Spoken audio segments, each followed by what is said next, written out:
That nonsense out of the way. We're going to jump into request topics. Now, this one here, I'm going to have to show to the camera because I can't just say this and then we start talking and nobody knows what it is. Yeah. So, this came from Kyle Bartram. And he says, this. All right, yeah, you got a little... I think that's a Ferrari. Look, I thought, at first glance, it looked like a Ferrari. Let me see. Okay, there's a better picture. It's actually a Lambo. Okay. Yeah. Yes, thank you, Malcolm. That's my cat. He said he knew that all along, that I obviously don't know my cars. Yeah, that's my cat, Mr. Malcolm. Yeah. Every show. So, somebody decided to take their Lambo and make it look like Pikachu, which they just put Pikachu's face on the hood, honestly. They took like a yellow Lamborghini and just painted his face on it. There's probably just decals. I hope to God it's stickers, because at some point, Pokemon Go is going to go away. Yeah. And that guy's going to be like, well, I fucked this car up.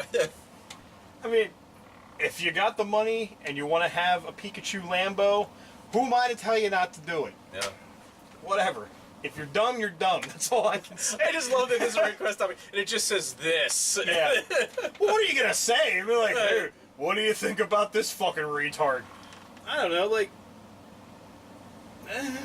it's okay. I kind of wonder what's on the side of the car. I mean, obviously it makes less sense than some stuff that I've seen on cars before, but, like, I've seen weirder.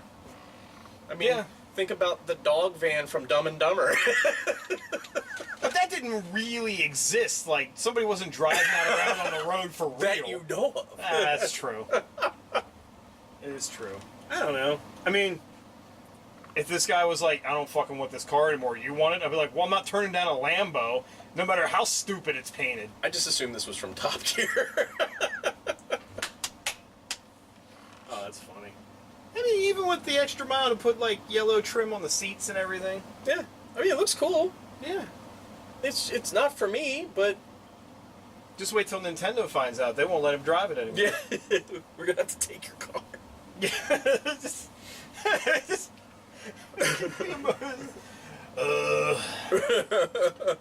give me the keys. He's like hooking it up to the tow truck. Yeah, it's like, boop. Hey, buddy, what are you doing? It's like, you put Pikachu on your hood. We own Pikachu. Now we own your car. Like, you can't just do that.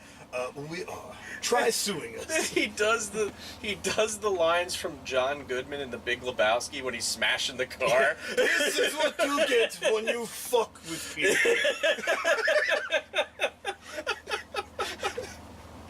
Donnie!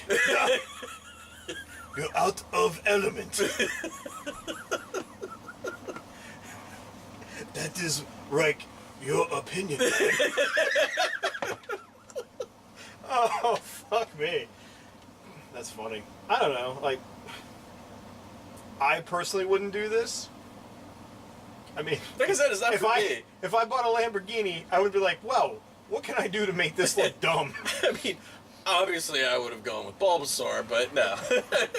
Fucking Charmander! At least it's red then.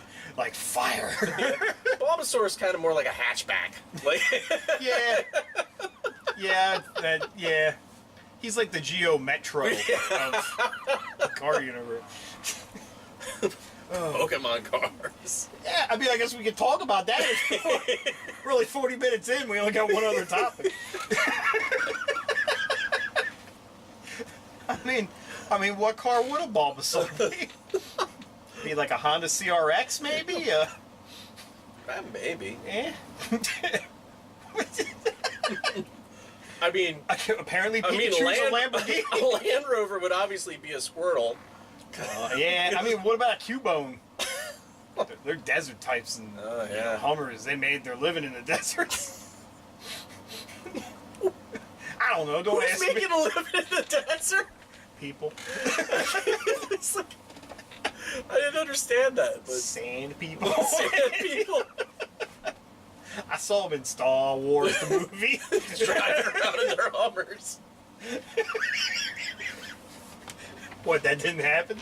That was my version. He must have got one of those extra special editions that Lucas put out. Yeah, he replaced all the land, all the fucking, like, I can't remember the name of the cars they used, the hover things.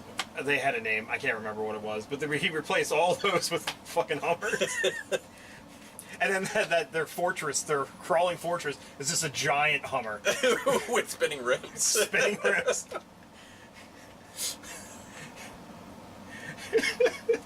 They're silly people. They frighten easily. Oh man! All right. Well, if you want to hear us try and pick out what car would be a Pokemon, comment below. Yeah. Do I'm that. curious. We'll see if we can do it. All right. So. Actually, I had two more. I'm sorry. This is from Justin Rudisil. He says, Deathstroke as the main villain in the solo Batfleck. I can't say that movie. Batfleck. And the possibility of Carnage, not Venom, in Spider-Man: Homecoming. I'll tackle the first one. Good idea. Yeah. Good idea. Definitely on board. He hasn't been in any major films yet. He was just on Arrow, and he was, to what I've been told, the best part of Arrow, really. One of the best parts of Arrow. I gave up on Arrow. I mean, I've said this before. Like, I didn't even finish this first season. I gave up on it. Tommy dies. Which one's Tommy? His friend. The black guy? No, his rich friend. Oh. I don't give a shit. Yeah. Who cares? Nobody cares about that character. He was the safest one to kill. I just had to spoil something for you because I can't remember anything else from the that's first fine. season, I mean, he's the safest one to kill. Like, Yeah. who gives a shit? He just shows up. He's like, I'm just gonna go and try to bang this chick. And the cop dad's like, no, not in my house. Then Arrow's like, wah, the island. And then that was it. That's all I remember. His mom's like, shady doings. But yeah, Deathstroke, excellent idea.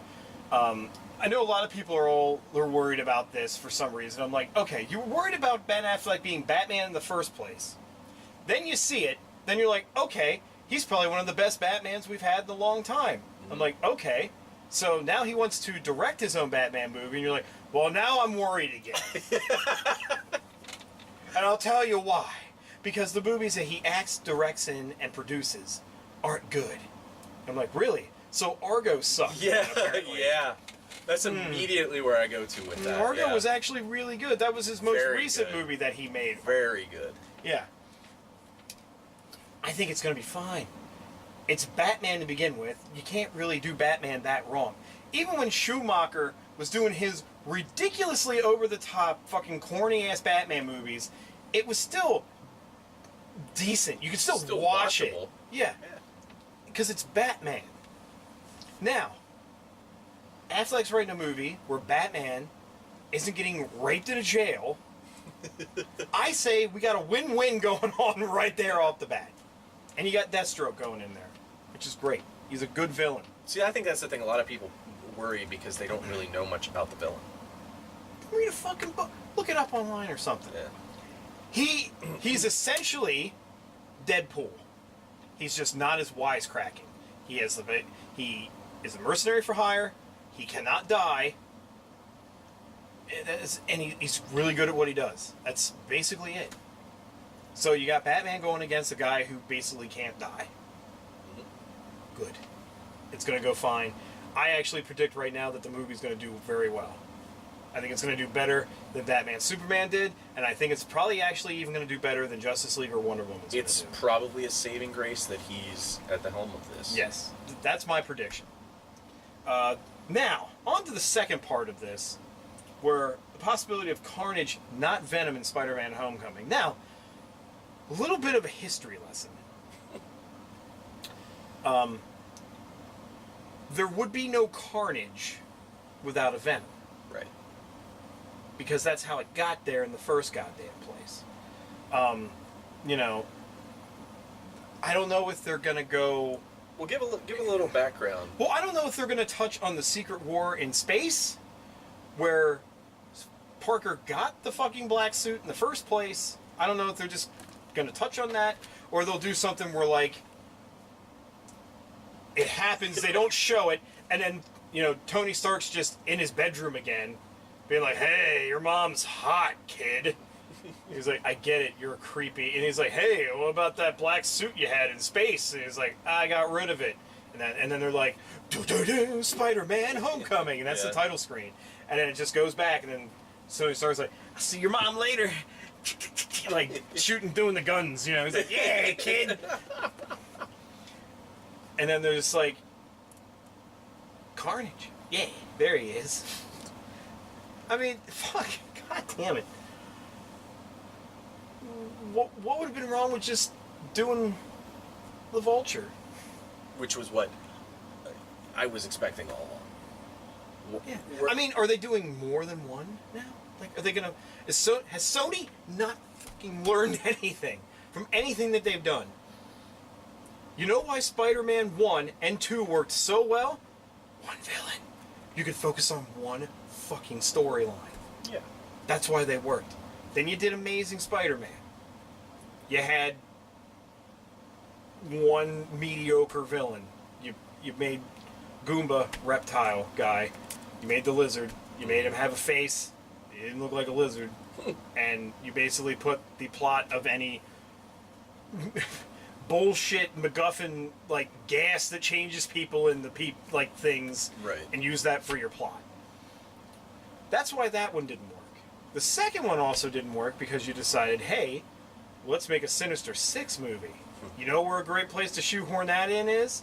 Our next Spider-Man movie.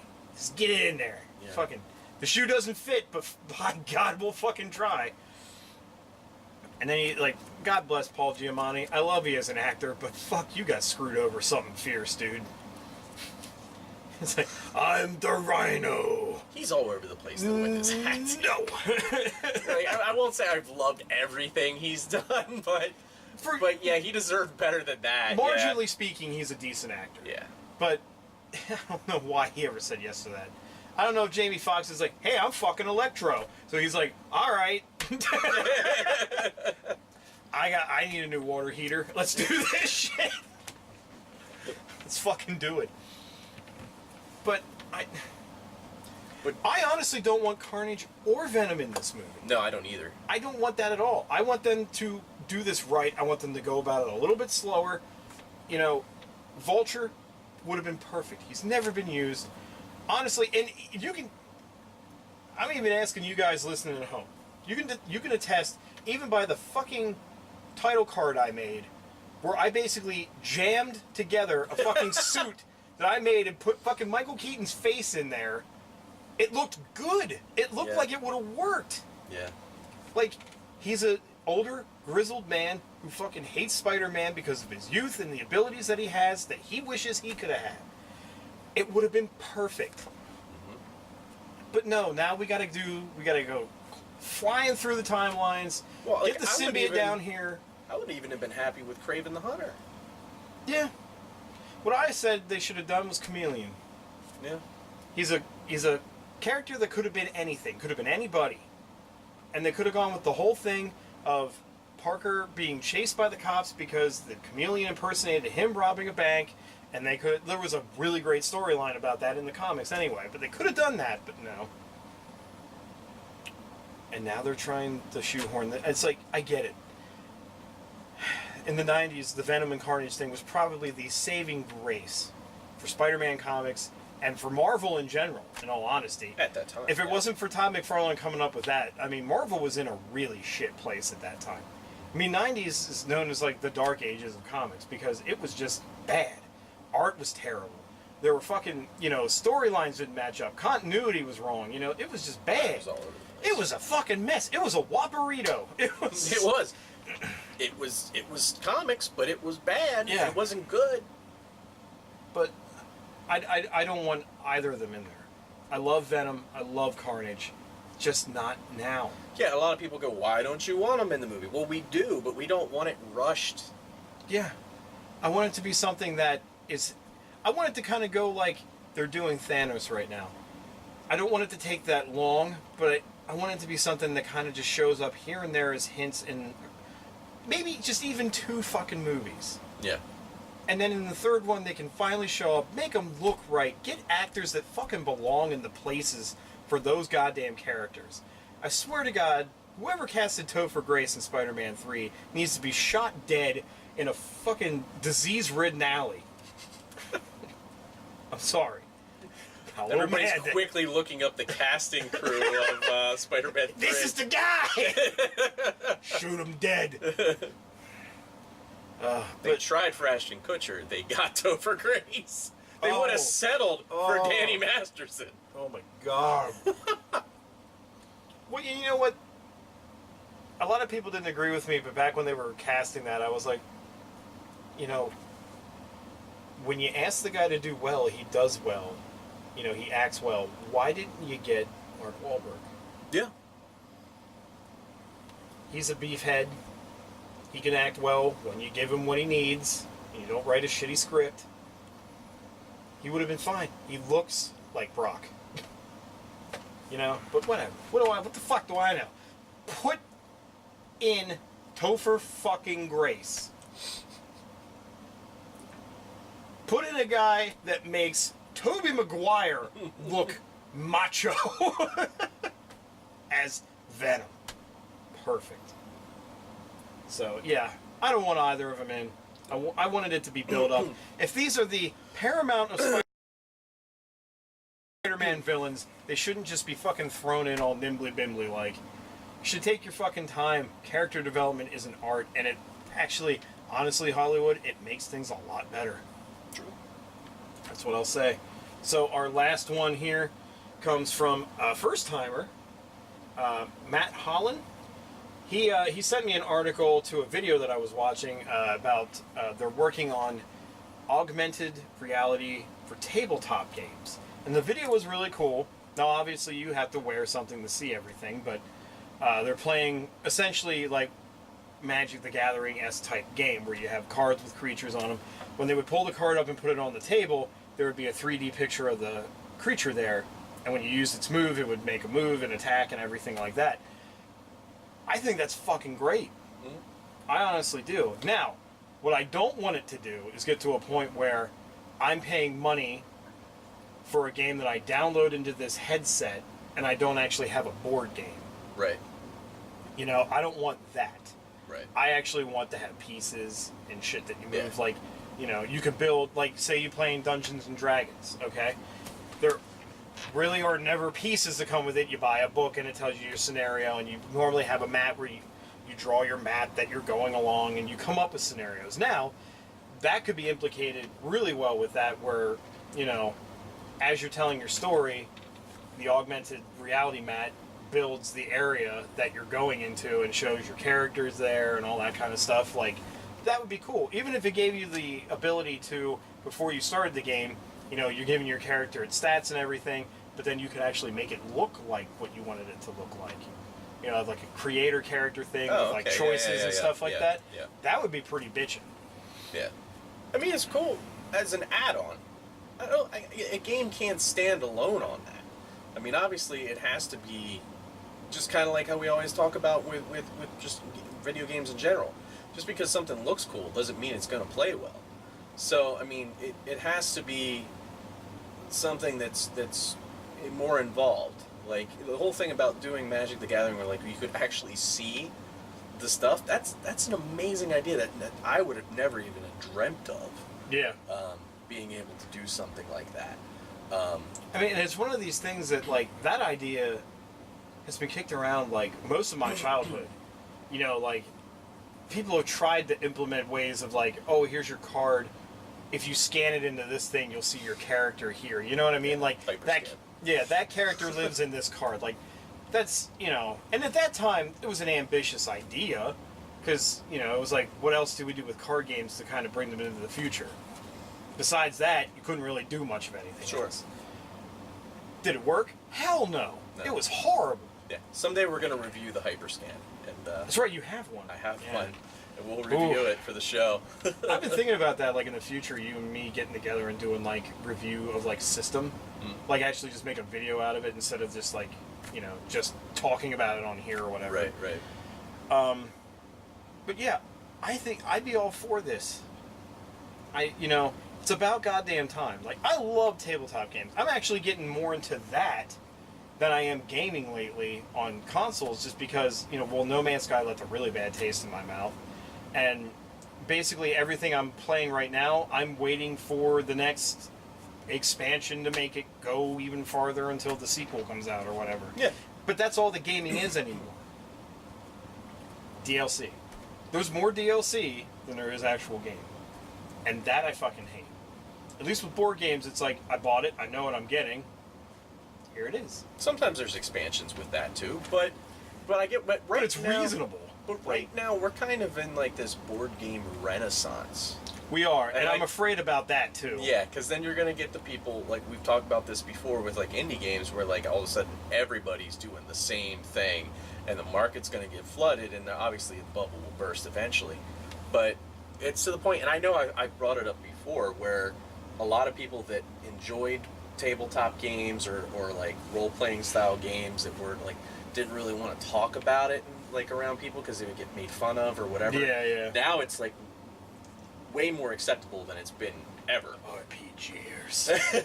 Way more acceptable than it's ever been. And I was never really one that got into that growing up. I never did the Dungeons and Dragons thing. I never did Magic, the Gathering. But but some of the tabletop stuff that we've done for the show and stuff like that, I've enjoyed, and I like board games in general. Oh, hell yeah. So Betrayal at House on the Hill is that's a fun ass game.